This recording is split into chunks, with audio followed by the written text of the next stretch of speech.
that I chose to review is Dumping in Dixie: Race, Class, and Environmental Equality. It's by Robert D. Bullard, Westview Press, March 31st, 2008. The issue of people of color being subjected to a disproportionate amount of discrimination is well documented. When it comes to pollution in the neighborhood, it isn't much different. Blacks typically, well, especially blacks, typically have been the bearers of most of the brunt of this burden. Decisions on when and how and where industrial plants can and will be located are almost always decided by people outside of the community that's going to be affected. For the purposes of this review, we examine Northwood Manor, which is in Houston, Texas, West Dallas, also in Texas, Austin, Louisiana, Institute, West Virginia, and Emil, Alabama. If you notice the common denominator, those are all southern locations. The South has long been, the standing grounds for most of the discrimination that people of color, most notably black people, have experienced. The problem in each of the surveyed communities, while some is different in nature, all exhibit the existing problem of environmental damage without regard for human life or the consequences that result from said pollution. Especially troubling is the fact that monetary gain is usually to blame for said negligence. In Northwood Manor, the Browning Ferris Industries placed a municipal landfill within a small town of about 9,000 residents. West Dallas saw RSR Corporation pollute a population of 13,000 with lead poisoning, basically. Institute, West Virginia, whose population was just under 1,500 people, suffered the effects of Union Carbide's chemical emissions. In Allen, Louisiana, as well as Emil, Alabama, hazardous waste was the culprit. Okay, West Dallas, lead toxicity, has long been acknowledged since ancient Rome. I mean, we've known that it had harmful effects for years. And for 50 plus years, West Dallas residents, children included, were exposed to lead and the harmful effects it creates. By 1968, Dallas enacted a lead ordinance that prohibited lead compounds of 5 micrograms per cubic meter over any 30-day period. It had little effect. It was worthless, basically, because the city officials didn't enforce it. They were in the pockets of the industries and, the people that helped them get elected, they weren't going to turn their backs on them now, just because a few black people, were, inflicted with stuff that probably was eventually going to be the cause of their death. There was a lawsuit in 1974 for which the firm had to pay $35,000 fine, and then in turn the lead ordinance was amended in 1976. Yet and still, it really wasn't enforced, so it didn't have much, positive effect, or it didn't change what was already going on. And this pollution affected not only the soil and the air, but as well as the water. So imagine drinking water that has lead in it. Like it's kind of similar to what we see with the Flint, Michigan situation. But this was back when there wasn't as much regulation, and in Texas, you know how stuff goes. Okay, now we turn to Institute, West Virginia. This is in Kewaunee County, which is west of the capital of Charleston. It's roughly 90% black. As far back as 1891, it was selected by West Virginia State Legislature as a site for the West Virginia Colored Institute. In 1928, the name of that institute was changed to the West Virginia State College. And it was once a historically black college, or HBCU, as it's more affectionately known. But after the 1954 decision of Brown versus the Board of Education, which banned segregation of schools, they overturned the decision in of segregation, and population of the institute went from basically all black to mostly white. The thing about it is, there was a company named Union Carbide, which was located adjacent to the campus, and it provided high-paying job wages at the time in 1980 of about $600 a week, which was a very substantial wage, but it was at a huge health cost. And methyl, if I'm gonna try to pronounce this correctly, methyl isocyanate was the culprit. There was also a huge catastrophe in India at the time with the same chemical that killed around 2,000 people and impaired another 100,000. Just to give you an example of the damage that it was capable of. It resulted in breathing problems, chest tightness, headaches, and the situation in West Virginia occurred basically because of a 15-minute spill. So it wasn't like it was, it took long. I mean, just imagine how tragic it really could have been. Once again, this was a place where, because black people were not in power, they didn't have many, rights or much say in the situation, and the companies that, helped the public officials get elected ran things were, it was allowed to occur. Okay, now we go to Austin, Louisiana.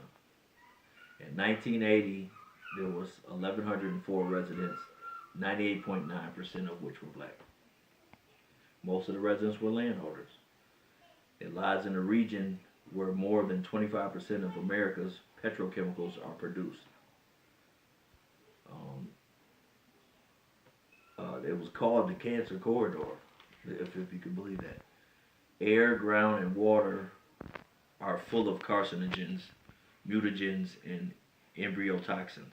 Now, the word embryotoxins, it just, it startles me, because it's basically something that's toxic to embryos, right?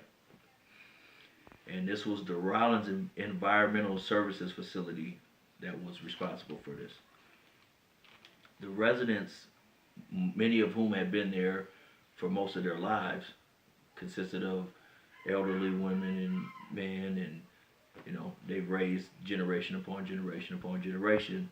They say they weren't told that Rollins was coming, or even what they were dumping. Gardens that once thrived, as well as animals that were traditionally raised, hogs, cattle, etc., began dying unexpectedly, with no explanation, no compensation.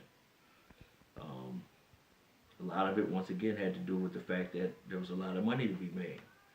In 1980, Rollins was said to generate more than $69 million a year.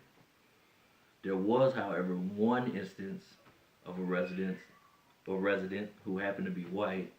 He was a wealthier resident. He received a $500,000 settlement for some of his cattle that had died because of the pollution. Now we're going to jump to Emile, Alabama, which is in Sumter County, which was a county in 1980 of a population of 16,908, which is, amazingly was down from the year 1940 when there was 27,000 residents. 69% of the county was black, 35% of the population lived below the poverty line, 90% of those people living below the poverty line were black. There was a strong legacy of slavery and sharecropping, cotton production, the legacy from, which we came continued. Agriculture declined, unexplained. The land was cheap, so it made it an easy target for would-be industries that, practice in pollution. 1978 saw Chem Waste, which is CWM. They opened the nation's largest hazardous waste treatment, storage, and disposal facility, the largest in the nation. Mind you, this is a town that has less than 30,000 people. A county, I should say, that has less than 30,000 people. And in 1986, it grossed $2 billion. The actual town of Emile, Alabama, consisted of 626 residents. 90% of those residents were black. They lived in trailer parks, which sat next to what was known as the Cadillac of dumps. And this is not just a term that was coined by the residents. This was what the people that actually ran Chem Waste referred to it as. They were proud of the fact that they were the Cadillac of dumps. There was no input from the locals. It was just forced upon them. At this time, no blacks held public office, though 90% of the town was black. In 1984, blacks took majority of seats on the Sumter County Commission. And 1985 saw its first black elected to Alabama state legislature. Now, if anybody's familiar with the civil rights movement and what was happening in Alabama in the 60s and, during that time, there was a governor named George Wallace. He famously, used to sick German shepherds on black people. I mean, you've seen the footage. His son-in-law bought the land that was necessary to house this Chem Waste plant, and he sold it to them for they say it's between $15 and $30 million. And while I told you this was a town of 626 people, it produced a lot of jobs. It produced 400 jobs. So you would think, yeah, that's wonderful. Only the vast majority of those jobs didn't go to people that lived in Emile. It went to people that were outside of not only the city or the town or the county, but outside of the state. It resulted, the spills and the waste that were produced resulted in bad groundwater. And subsequently, in 1983, they were fined by the Alabama Department of Environmental Management $150,000, a drop in the barrel, for failure to complete a lining system. The lining system was supposed to, excavate the waste outside of the town so it wouldn't be, interfering with the drinking water or the plants and what have you. 1984 saw him fined by state and federal officials $600,000 for inadequate monitoring systems. So basically, the systems that are put in place to regulate and indicate whether or not stuff is being adhered to were faulty. They were, whether it was purposely faulty or just, whatever reason it wasn't adequate. In conclusion, if we are to hope to leave a better environment for our children, our children's children, our great-grandchildren, so have you, we have to figure out different ways of, making, money. We have to figure out a different system that doesn't damage all for the sake of monetary gain, because money is only paper when you really come down to it. It doesn't matter if you can't breathe, you can have all the money in the world. The 5 cases have illustrated the extreme health hazards. Many have incurred, blacks especially in the South. They were subjected to at the hands of industrial companies. The issues range from lead smelter to chemical manufacturing and from landfill and hazardous waste disposal. In an area where civil rights and anti-discrimination originated, the fight for an environment free of pollution suffered in the same manner.